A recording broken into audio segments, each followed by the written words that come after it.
Olá, eu sou Adriano Moneta, este é o programa Segurança Pública em Debate, uma realização do Sindicato dos Delegados de Polícia do Estado de São Paulo, da Associação dos Delegados de Polícia do Estado de São Paulo, da Associação Nacional dos Delegados de Polícia Federal e do Sindicato dos Delegados de Polícia Federal do Estado de São Paulo. Tudo isso com o apoio da ACESP, a Associação dos Canais Comunitários do Estado de São Paulo. No programa de hoje, nós vamos conversar a respeito da importância do serviço público para a sociedade.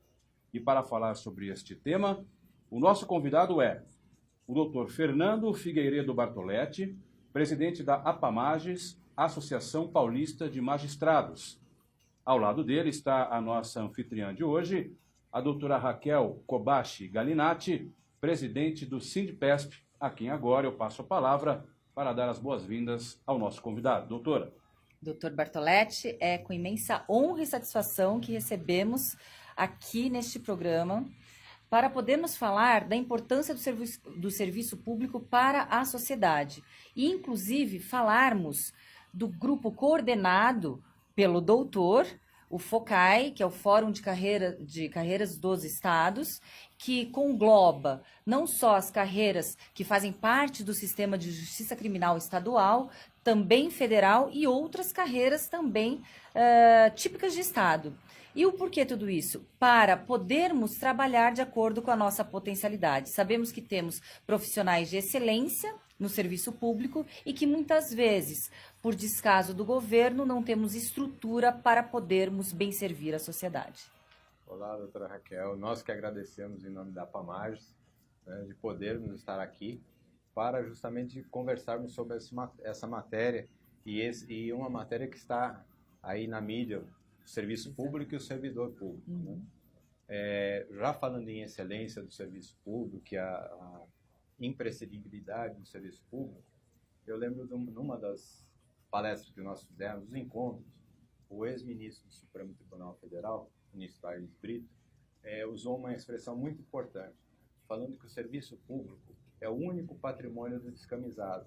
Olha que lindo. Então é uma coisa muito interessante para se trabalhar em cima disso, porque hoje nós temos, especialmente quando o Brasil passa por uma dificuldade econômica e política, todo cidadão acaba deixando os serviços particulares para migrar para os serviços públicos, seja de saúde, seja de educação, né? E isso traz uma sobrecarga. E nós já estamos aqui, no caso do Estado de São Paulo, isso é patente, um déficit de estrutura no serviço público, especialmente na área do quê? Da justiça e segurança, que é uma área imprescindível ao cidadão e à sociedade. Né? Isso fez com que ainda tivéssemos uma sobrecarga maior ainda de trabalho.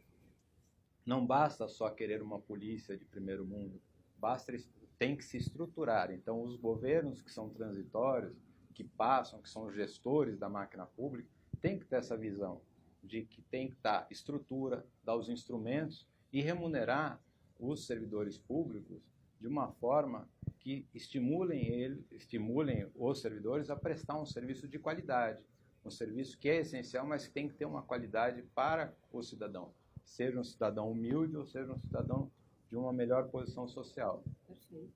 Eu gostaria de interromper um segundinho só para dar ao nosso telespectador uma ideia do que seja o FOCAI. Um trechinho curto do texto que eu peguei no site da própria APAMAGES diz o seguinte, que em setembro do ano passado, o Fórum Permanente das Carreiras de Estado lançou um movimento em defesa da valorização dos serviços públicos, foi na Assembleia Legislativa do Estado de São Paulo.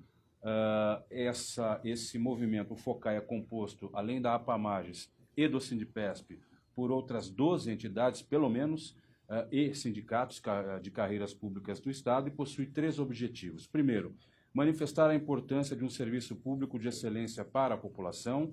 Segundo, defender o aprimoramento dos serviços prestados pelas carreiras de Estado. Terceiro, enfatizar a necessidade de investimentos nos serviços públicos a fim de que a população não seja vítima de sua precarização.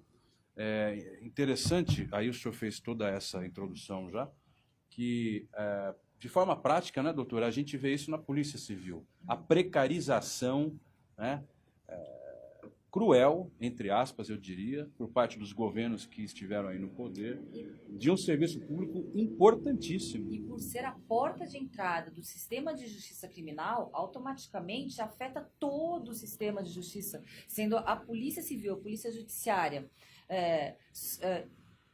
tratada com descaso pelos governos temporários, por aqueles gestores temporários, plantonistas do governo, ela simplesmente deixa o sistema de justiça criminal totalmente incapacitado para poder bem servir a sociedade. É muito, muito importante o que o Dr. Bartoletti falou, justamente por esse sistema de... Aí nós estamos falando justamente de segurança pública.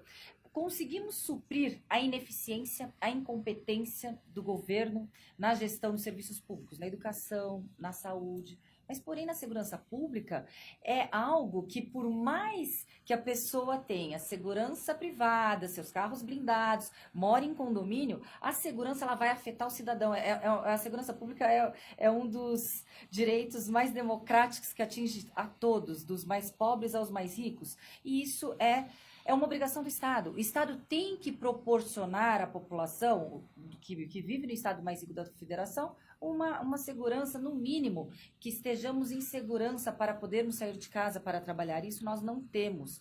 E essa conta ela não pode ser computada para os servidores, para os policiais. Porque os policiais, muitas vezes, eles trabalham de uma forma desumana, até com normas internacionais, doutor Bartoletti, normas internacionais do trabalho sendo desrespeitadas, pois ficam algumas vezes 24 horas de sobreaviso, cumprindo o papel do trabalho de 4 ou 5 policiais. Então, esse descaso do governo, e não só com as instituições do Estado, porque somos apenas as vítimas secundárias desse descaso, ele reflete na população, na sociedade. E nós, como juramos prestar à sociedade e à população, servir a sociedade e a população, não podemos quedar-nos inertes, silentes. Temos sim que exigir. Isso não é um favor do governo, é uma exigência que nós, como servidores públicos, temos que exigir a possibilidade de podermos trabalhar de acordo com a nossa potencialidade. O FOCAI, justamente, ele surge no momento em que foi identificado entre as várias entidades de representação de classe, tanto sindicatos como as associações, que trabalham dentro do sistema de justiça, que todos sofriam os mesmos problemas, eram vítimas da mesma precarização do Estado, e seja na questão de prédios, de viaturas, até salariais, de condições de trabalho, né? E isso mostrou o quê? Que nós não poderíamos ficar quietos diante daquilo que o governo prega como ineficiência, mas não é uma ineficiência por negligência, mas sim uma ineficiência decorrente da falta de estrutura dos meios para se aplicar, seja na segurança pública, seja na justiça, seja no Ministério Público, seja na parte de defensoria, seja na parte de fiscalização dos agentes fiscais de renda, né? Então, todas as estruturas estavam com deficiências estruturais, principalmente dos quadros, né, de servidores com claros enormes, e isso fazia com que o serviço não se preste da maneira adequada, com o mínimo possível, a mínima condição possível. E é justamente na parte de segurança que surge o principal problema, porque não havendo uma estrutura com segurança pública efetiva, aquele criminoso, aquele que se vê tentado a praticar o ilícito, seja um ilícito civil ou um ilícito criminal, penal, ele tem a sensação da impunidade. E isso faz com que seja um multiplicador, quer dizer, é o risco que ocorre entre ser pego, preso e punido, ou praticar o crime e conseguir o que eu desejo. Aí que está o problema da impunidade. A impunidade é gerada a partir do momento que você tem uma ineficiência do Estado na parte de segurança e na parte da prestação jurisdicional, da punição também e da execução de pena. Da rapidez, da eficiência que temos que proporcionar realmente... utilizando as palavras do professor Luiz Flávio Gomes, a certeza do castigo. Aquele criminoso que não tem a certeza do castigo é incentivado com que continue com a prática do crime. Perfeito. Além, não tem ele joga com a probabilidade de ser pego, de ser processado e de executar a pena. Então, ele fica numa situação de que para ele, às vezes, o risco compensa, entre aspas. Esse que é o problema da deficiência da segurança. Começa na segurança pública e vai terminar a desaguar na magistratura, no Poder Judiciário, na fase de execução penal. Exatamente.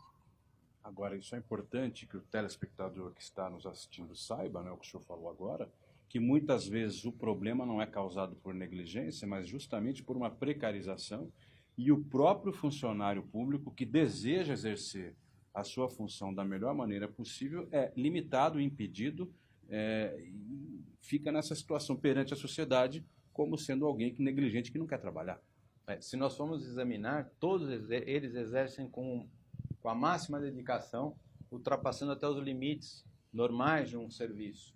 Mas fazem isso por quê? Por falta de estrutura, por falta de outros colegas, porque há claros nos quadros, né? Nós temos o exemplo da Polícia Civil aqui, o ano passado chegou a ter 40% do distrito sem delegado. Ainda continuamos, e ainda 40%. continuamos. Não, nós temos problemas também na magistratura de falta de juízes. Existe isso na magistratura? Existe isso, nós temos, só do quadro de substitutos, nós temos hoje 400 cargos, dos 400 tem 100 e poucos preenchidos. Nossa. Né? Então existe isso. Então há o quê? Falta de juízes substitutos no Estado para cobrir as férias, cobrir a licença saúde, cobrir licença maternidade. Isso faz o quê? Um processo atraso. Né? Então isso torna todo o sistema, desde da fiscalização, vamos dizer, do sistema de justiça, desde a fiscalização com o agente fiscal de renda, o procurador do Estado que vai cobrar os tributos, a polícia que vai investigar, o Ministério Público que vai oferecer a denúncia ou servir como custos leves, como fiscal da lei, e a magistratura também que sofre lá na outra ponta, né, que não tem estrutura, às vezes até para remover o preso, para trazer o preso para a audiência. Por quê? Porque faltam quadros no Estado.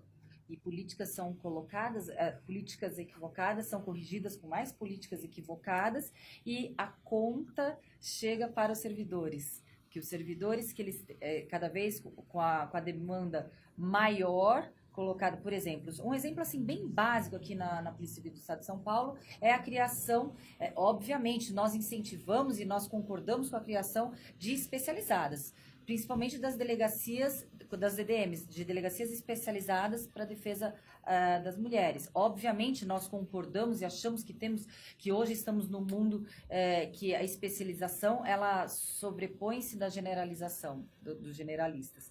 Porém, se não conseguimos nem atender a demanda normal, comum, como podemos criar delegacias das mulheres se temos um déficit de 13.500 policiais aqui no estado de São Paulo? Então, teríamos que remanejar aqueles que já não funcionam de forma adequada, que já trabalham de forma de forma sobrecarregada e criar outras especializadas para acalmar, como política de governo mesmo, para acalmar os clamores da sociedade. Então, temos que ter tecnicidade e responsabilidade também para a implementação de novas políticas nas instituições de Estado. E somente nós que integramos as instituições que sabemos como poderia ser proporcionado. Muito bem. Eu preciso encerrar agora o primeiro bloco, mas nós já voltamos continuando esse excelente bate-papo.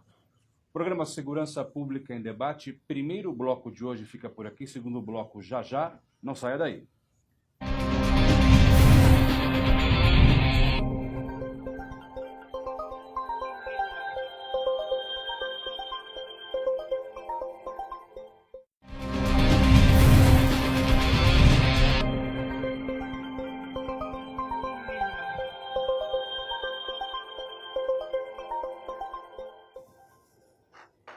O programa Segurança Pública em Debate de hoje está conversando a respeito da importância do serviço público para a sociedade. O nosso convidado de hoje, vou reapresentá-lo, é o Dr. Fernando Figueiredo Bartoletti. Ele é presidente da APAMAGES, Associação Paulista de Magistrados. A nossa anfitriã de hoje é a doutora Raquel Kobashi Galinatti, presidente do Sindipesp. No manifesto do FOCAI, tem um trecho que eu achei muito interessante, que eu queria começar esse segundo bloco lendo, é curtinho. Diz assim: é preciso desconstruir o mito de que a redução do Estado é necessária para recuperar a economia, com a consequente redução do serviço público. Essa ideia supõe que apenas a iniciativa privada traria eficiência a longo prazo. O sucateamento do serviço público é o efeito perverso dessa tendência, fato que a população já vem percebendo ao procurá-lo. 2 pontos. Relato de falta de servidores, instalações inadequadas e condições precárias são constantes.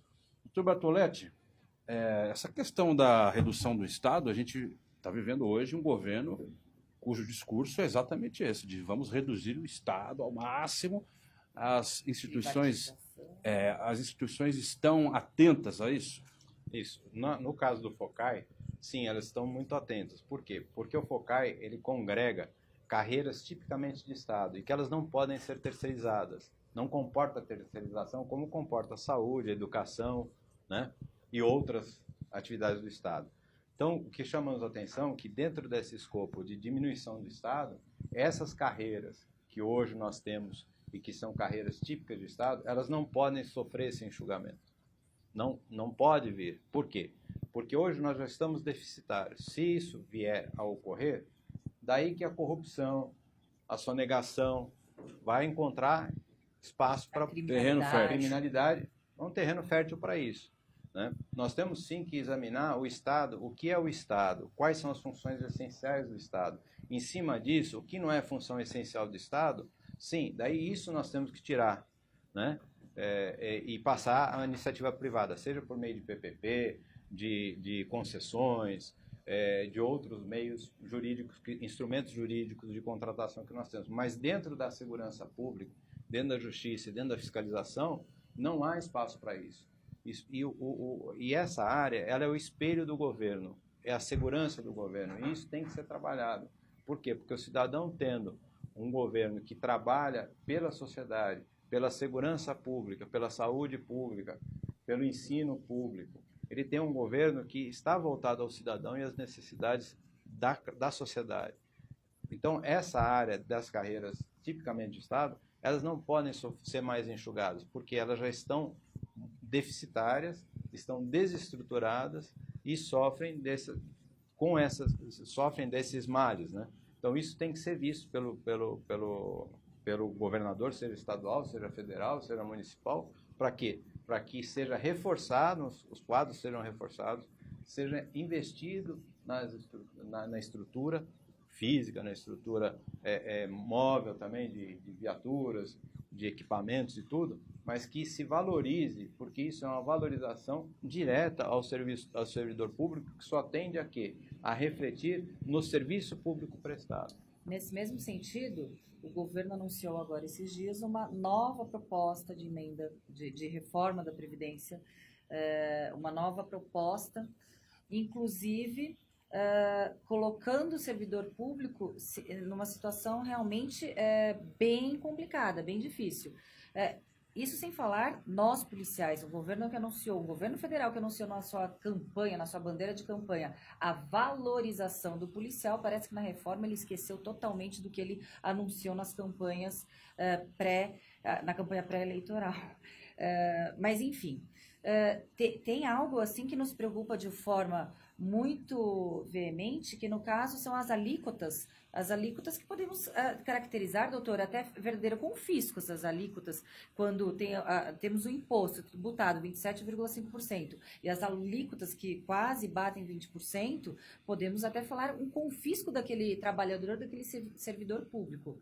Fora a pensão, os pensionistas que têm a sua pensão reduzida em 60%, ou seja, o serviço público vai ficar cada vez menos atraente para aqueles profissionais de excelência que querem trabalhar no mercado e proporcionar, porque todos nós prestamos concursos dificílimos para podermos ingressar e prestar o serviço à sociedade, mas parece que o governo, tanto no âmbito federal e estadual, está cada vez mais tirando esse incentivo do servidor público. Esse projeto que foi apresentado agora, que ainda é um projeto muito embrionário, vamos dizer assim, porque foi colocado, ainda não foi apresentado ao Congresso Nacional e vai ser destrinchado. Sim, e nós estamos emendas, destrinchando isso, até porque há alguns aspectos ali que ficam meio nebulosos. Sem falando da emenda, falando da emenda, mas que a emenda vai ser regulamentada por uma lei complementar, uma lei complementar geral, então isso tudo nós vamos ter que estudar. Mas eu acho que aí,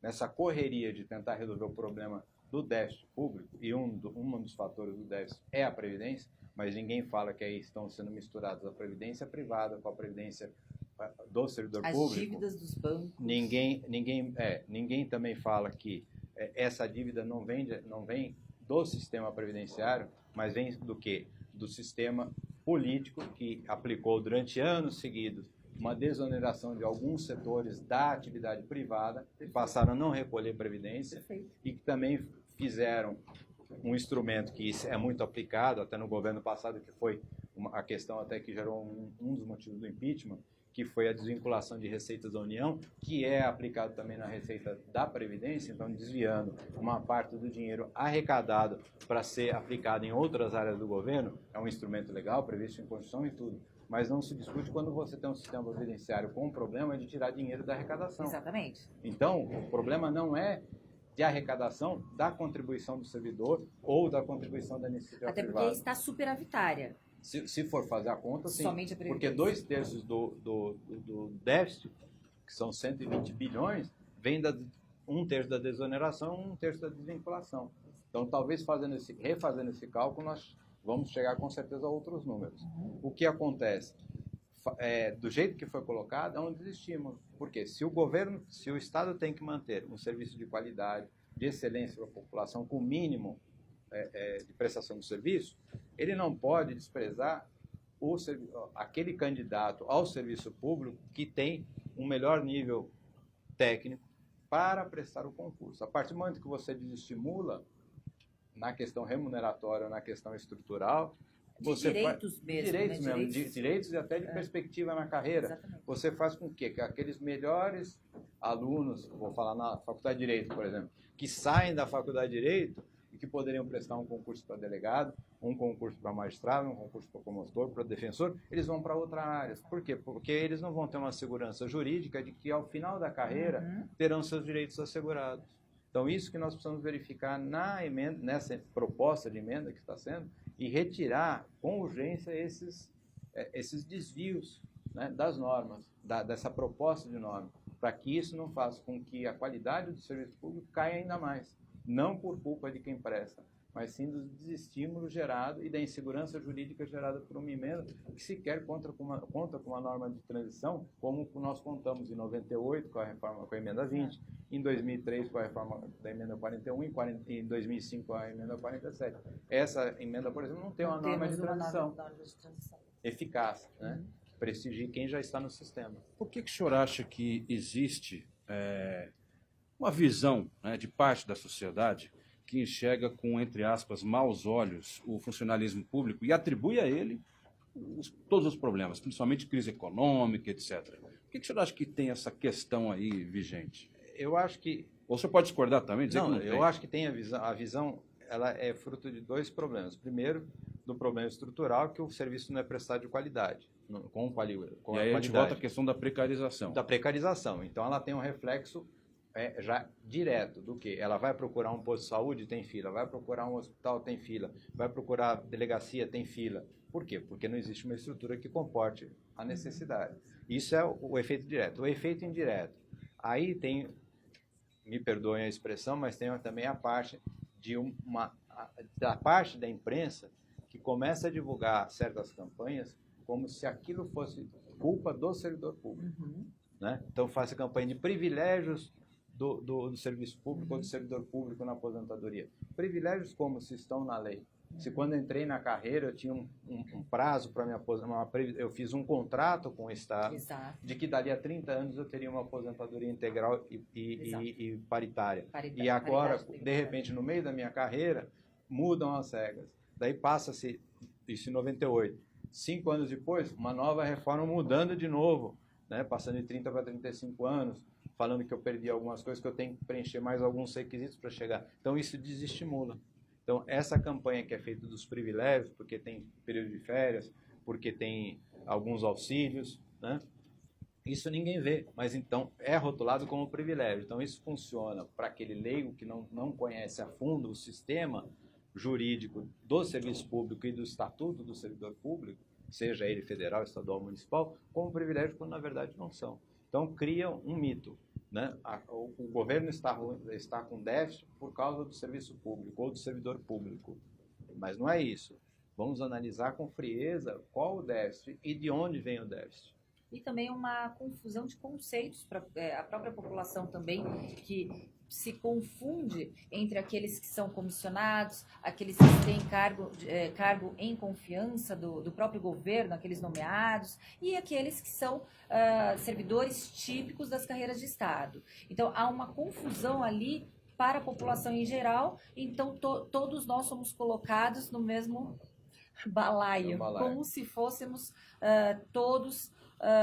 muitas vezes aqueles que estão em cargos comissionados e que muitas vezes constatamos nos noticiários, etc., aquela grande festa daqueles comissionados que nem mesmo comparecem à repartição pública, etc., se coloca como se também os servidores de Estado pudessem participar e ser do mesmo tipo, da mesma espécie. É porque no serviço público, embora você tenha as carreiras que são típicas de Estado, ou servidores públicos de carreira, vamos dizer assim, que entram para fazer uma carreira no serviço público, existe ao lado aqueles servidores seletistas e existe também os servidores que têm o regime geral de previdência, que são algumas funções, algumas atribuições que não são de carreiras de Estado, que são os seletistas, e existem ainda os servidores comissionados, que são aqueles que são colocados em postos chaves, em postos de confiança, geralmente de administradores, de direção. Até em direção. E isso traz uma despesa, principalmente quando a gente vai analisar no governo passado a quantidade de comissionados que entraram. Dr. Fernando Figueiredo Bartoletti, presidente da APAMARS, queria agradecer a presença do senhor no programa de hoje. Infelizmente, eu tenho que encerrar, passa muito rápido, quando o papo é bom, né, doutora? Verdade. Doutora Raquel Galinatti, também agradeço a sua presença aqui como anfitriã. Este foi o programa Segurança Pública em Debate. Hoje conversamos a respeito da importância do serviço público para a sociedade. A você que nos acompanhou até aqui, o meu muito obrigado e até a próxima.